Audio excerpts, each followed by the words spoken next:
49.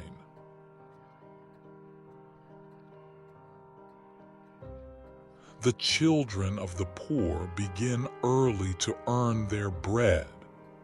Legislature has stepped in to regulate the age and hours for labor in manufacturing districts, and to provide education for the very humblest.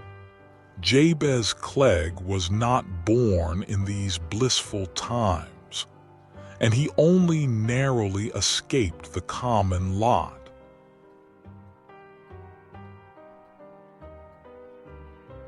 He was not 8 years old, yet Simon, on whom war prices pressed as heavily as on his neighbors, began to discuss with Bess the necessity for sending the lad to Simpson's factory, where Arkwright's machinery was first set in motion.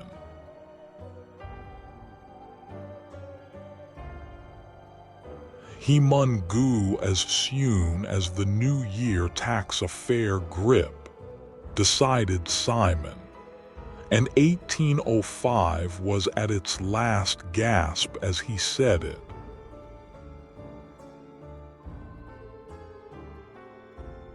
But the new year brought Jabez a reprieve by the uncourtly hands of Joshua Brooks, meeting Simon and Jabez at a stall in the apple market, where, the better to bargain, he had laid down a pile of old classical school books.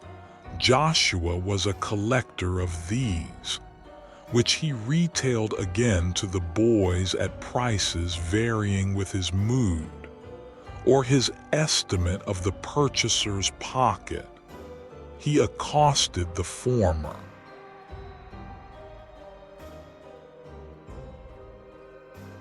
"Well, old Leathershanks, what are you going to make of young Cheat the Fishes there? I suppose he's to follow your own trade. He began to tan hides so early," and the glance which shot from under his shaggy brows caused the boy to blush and shrink behind his protector.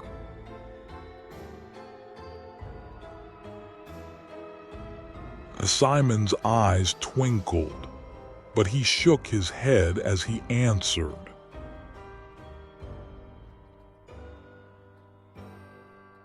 "Nay, Parson Brooks, when thou sendin him th cotton factory, but it fair goos agent grain to send little chap through streets to work winter and summer, wheat or dry, afore sons oop and about his work, but we canno keep him bout idhoms are so bad."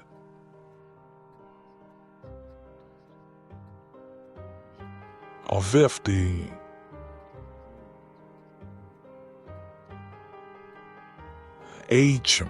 Then what a stupid old leatherhead you must be not to think of the college, where he'd be kept and fed and clothed and educated. Educated, Mando, you hear.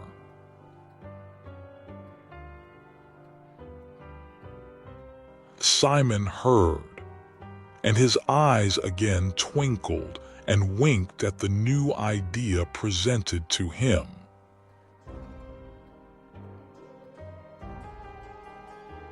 "And apprenticed," he echoed, with a long-drawn, gasping breath.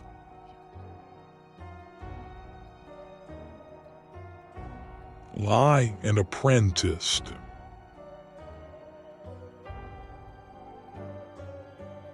The parson, cramming his pockets with apples, for which he had higgled with much persistence, handed one to Jabez with the question,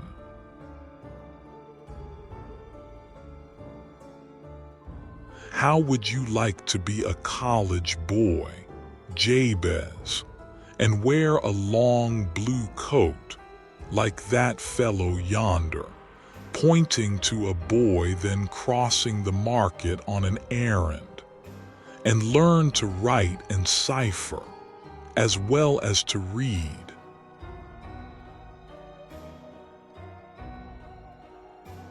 If you pleisen, odd loiket more nor eut, and his animated face was a clearer answer than his words.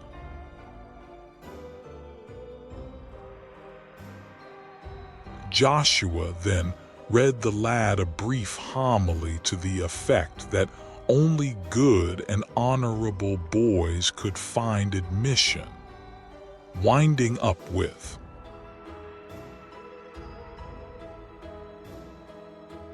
"If you're a very good lad, I'll see what can be done for you."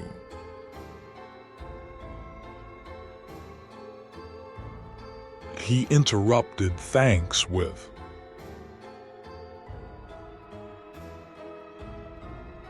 "Easter's very near, Sim, so you'll have to stir your stumps to prove that our honorable young friend came honorably into the world.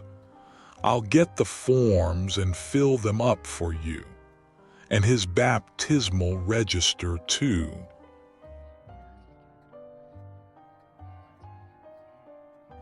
He snatched up his books and was off, the tassel of his collegiate cap and the cassock he wore flying loose as he hurried away muttering to himself,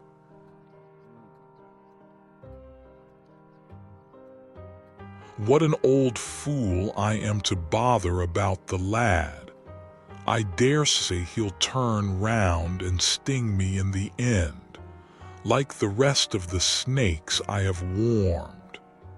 As great an idiot as old Dame Klaus."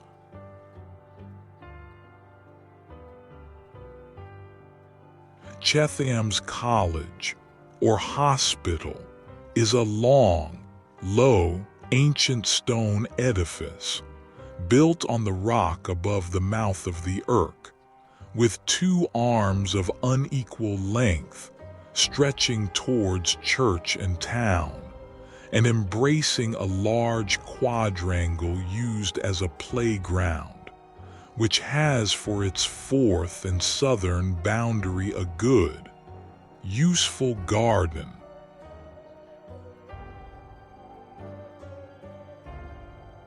It is needless to grope upward from the time when the Saxon Thane built a fortified residence on its site, sufficient for us that Thomas de la Warre, youngest son of the feudal baron of 51 Manchester, was brought up to the church, and in the 14th century inducted into the rectory of Manchester, his father being patron, his elder brother dying at the close of the century. The rector, a pious churchman, became baron.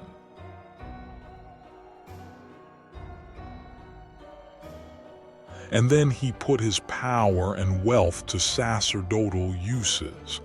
He petitioned the king, obtained a grant to Collegiate Christ Church, erected the college, endowed it with lands, and here at his death the warden of the Collegiate Church had his residence. Of these wardens, the celebrated Dr. D., whose explorations into alchemy and other occult sciences brought him into trouble with Queen Elizabeth, was one, and Dr. D's room is still extant in occupation of the governor.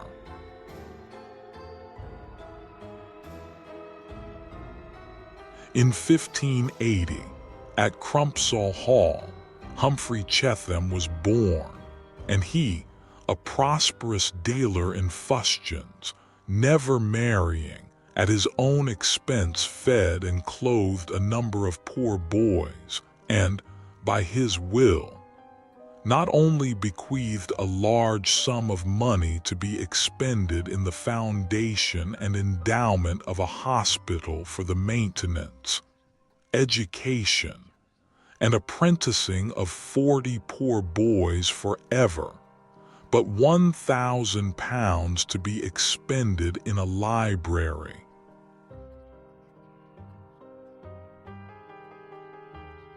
Free to the public, the first free library in Britain.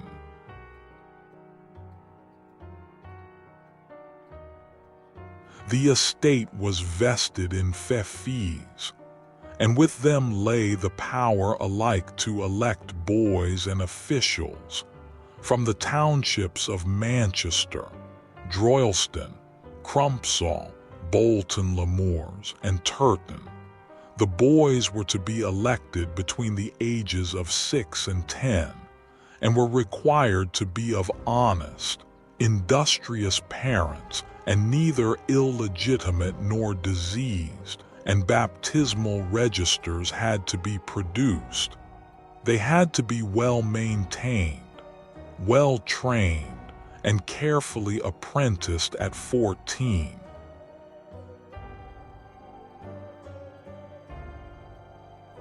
A fee of £4, a large sum in Humphrey Chetham's time, being given with them.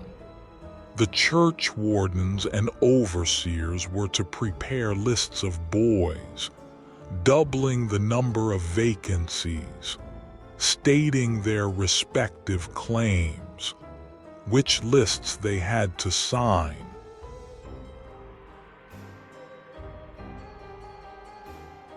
Easter Monday was the period for election, after which the fees dined together in Dr. D's quaintly carved room.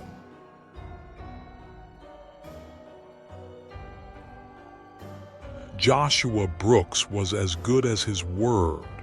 He procured a blank form from the governor, and, Simon being no great scholar, filled it in for him.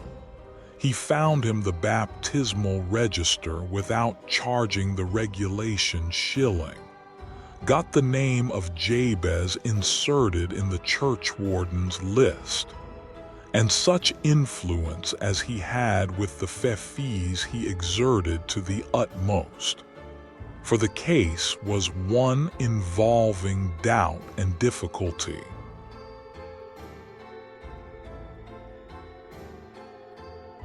Nor had Simon Clegg been idle. He and his crony Matthew scoured Smedley and Crumpsall, and more successful 52 than in their quest for Tom Holme, discovered the nurse who presided at the birth of Jabez. Her testimony, so far as it went, was important. He had interested both Mr. and Mrs.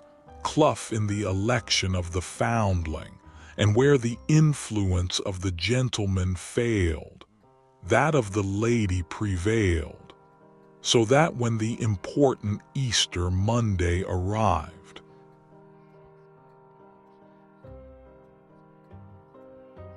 two-thirds of the fees were fully acquainted with his peculiar case, and more or less impressed in his favor.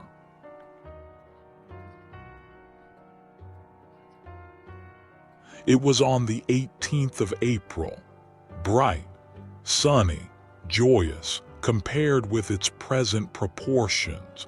Manchester then was but as a cameo brooch on a mantle of green, and that green was already starred with daisies, buttercups, primroses, and cowslips by wells and brooks. Daffodil and jonquil hung their heads and breathed out perfume. Bush and tree put out pale buds and fans of promise. The titlark sang. The cuckoo use a village phrase had eaten up the mud.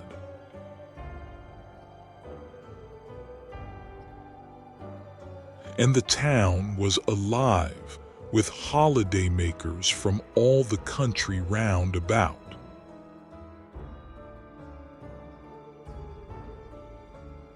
It was the great college anniversary, not only election day, but one set apart for friends to visit blue-coat boys already on the foundation, and for the curious public to inspect the Chatham Museum.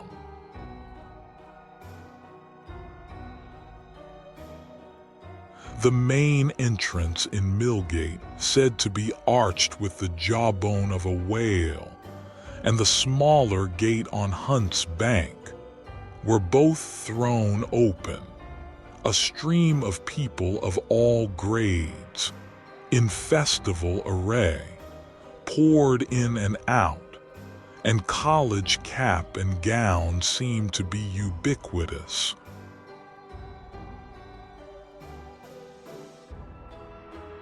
The pale, sad widow or widower, holding an orphan boy by the trembling hand. The uncle or next of kin to the doubly orphaned candidate were there, standing in a long line ranged against the building, and representing hopes and fears and eventualities little heeded by the shifting stream of gazers.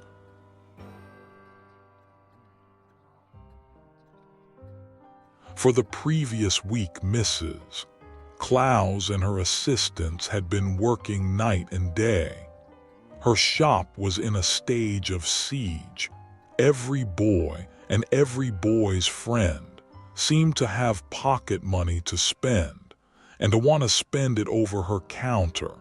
Then it was the great wedding day of the year, and the churchyard swarmed like a hive.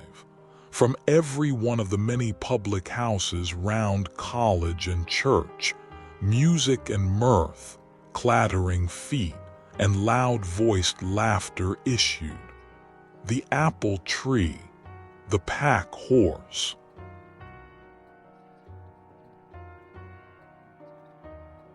the ring-o bells, the blackamoor's head, were filled to repletion with wedding guests, whilst the College Inn and the Old Sun Inn held a less boisterous quota of the collegians' friends and relatives.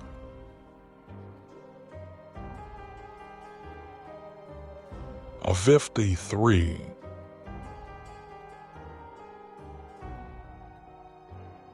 On those wet days when outdoor play was impossible, the boys, besides darning their stockings, occupied their spare hours in carving spoons and apple scrapers out of bone, in working balls and pincushions with colored worsted in fanciful devices, and a stitch locally known as colleging, and with these, on Easter Monday and at Whitsuntide, they reaped a harvest of pocket money, having liberty to offer them for sale.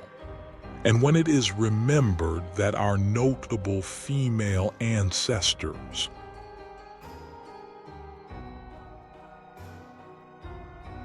poor and rich, wore indoors a pincushion and sheathed scissors suspended at their sides, it is not to be wondered that these found ready purchasers as memorials of the visit.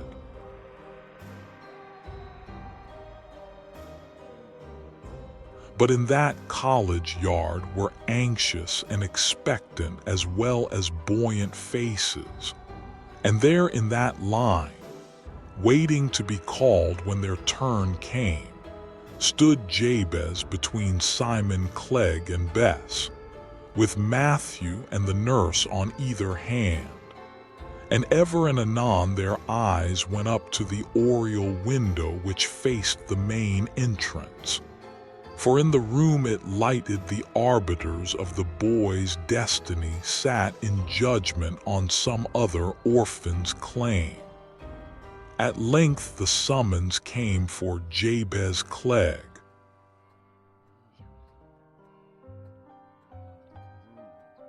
With palpitating hearts, for any body of men with irresponsible powers is an awful tribunalthy passed under the arched portal at the western angle of the building, following their guide past the doors of the great kitchen on the right hand, and Dr. D's room and the boys' refectory on the left, up the wide stone staircase, with its massive carved oak balusters, along the gallery, at once library and museum,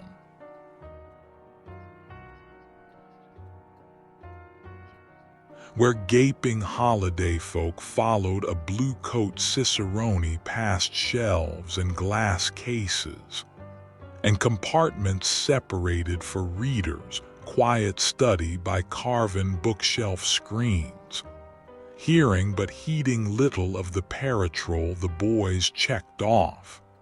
Here's Oliver Cromwell's sword, there's a lodestone, there's a hairy moan, there's the skeleton of a moan, and so forth, but following their own guide to the nail-studded oaken door of the Fefis, room that door which might open to hope, only to close on disappointment.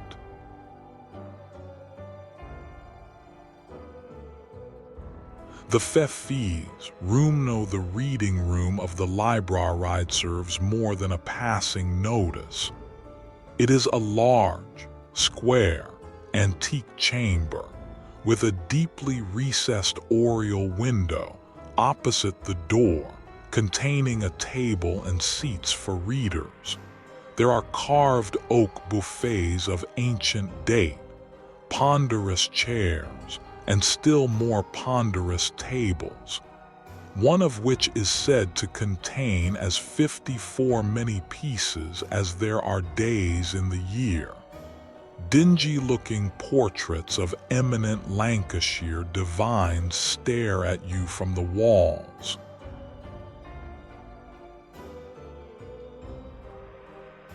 But the left-hand wall contains alone the benevolent presentment of Humphrey Chetham, the large-hearted, clear-headed founder.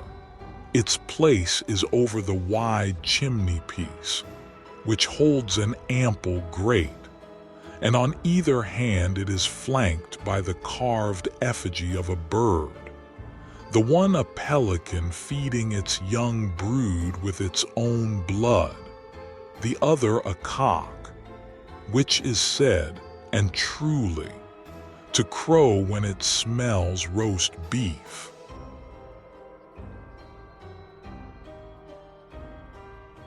But we smell the Fefis' dinner, and must not delay the progress of Jabez and his friends. A large body of Fefis were present, many in the uniforms of their special volunteer regiments.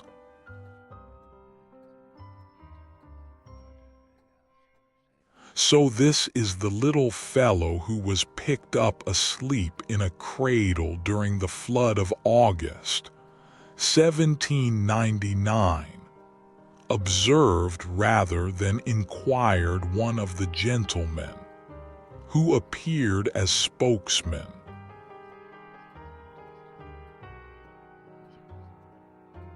Your honors, answered Simon, making a sort of bow.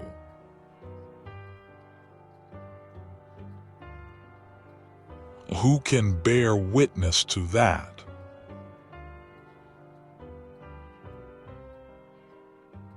Auchan and Auchan, responded Simon and Matt Cooper in a breath.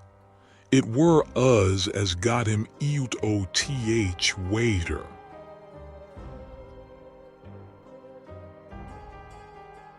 anyone else.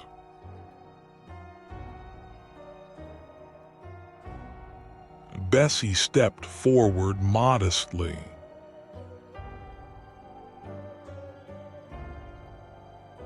He were put I moi arms on Tanner's bridge, and all of brought him oop iver sin.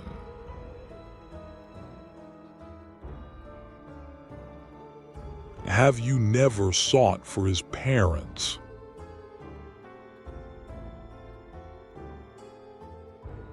I, money a time, Madden, me have spent money a day I seekin', said Simon promptly. And we could find no more than that Chaper tells, referring to a sheet in the questioning Fefi's hand.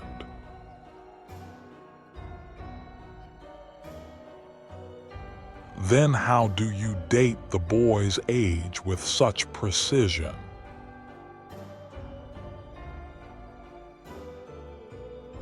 The nurse now sidled confidently to the front.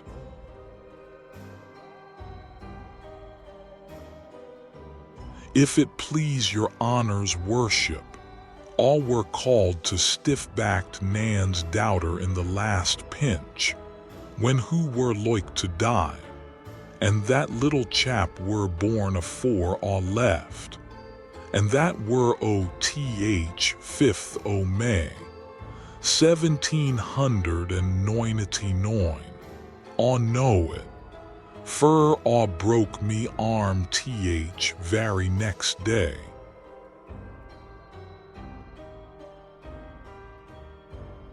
And the mother died.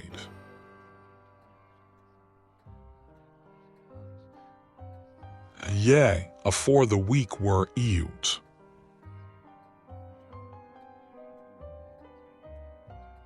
And you think she was lawfully married. Where was her husband?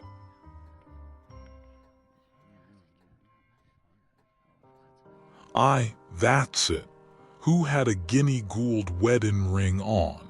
55 and old Nan said it were a sad thing th lass had ever got wedded, and more o' the same sort. And aw jeet out o' her that thane been wedded at Crumpsale. And o' th neighbors knew as th husband had a letter to fetch him to Liverpool, and had never come back. Anybody I Smedley knows that.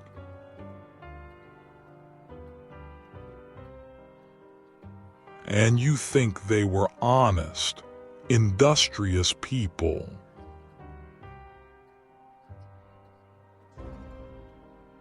Aye, that they were, but rather stiff ith joints. Yo knows him to think Thersels too good to talk to folk like. Or meb we'd ha known th lads neem and o belongin' to him. They owed nobody nout, and all were paid fur moi job.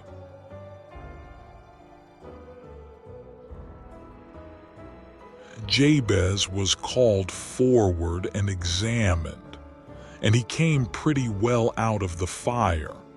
They found that he could read a little, knew part of his catechism, and they saw that he was a well-behaved, intelligent boy, with truthful dark gray eyes and a reflective brow.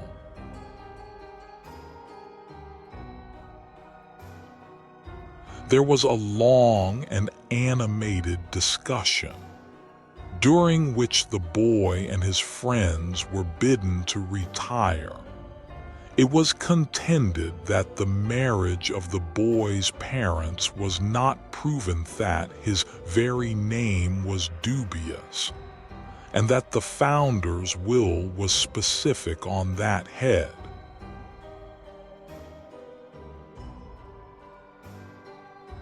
Then one of Mrs. Clough's friends rose and grew eloquent. He asked if they were to interpret the will of the great and benevolent man, whose portrait looked down upon them, by the spirit or by the letter, if they themselves did not feel that the boy was eligible, as the nurse's testimony went to prove that this was a case peculiarly marked out for their charitable construction. And he wound up by inquiring if they thought Humphrey Chetham would expect his representatives to be less humane,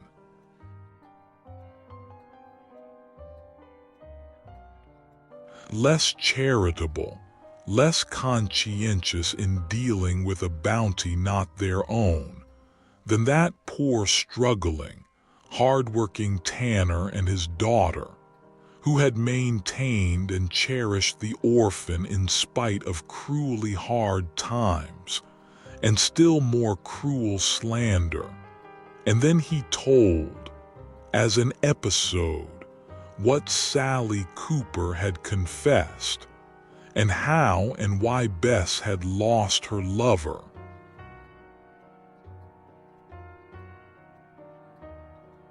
This turned the quivering scale. Jabez Clegg and his friends were called in. The verdict, which changed the current of his life, was pronounced. Jabez Clegg was a blue-coat boy.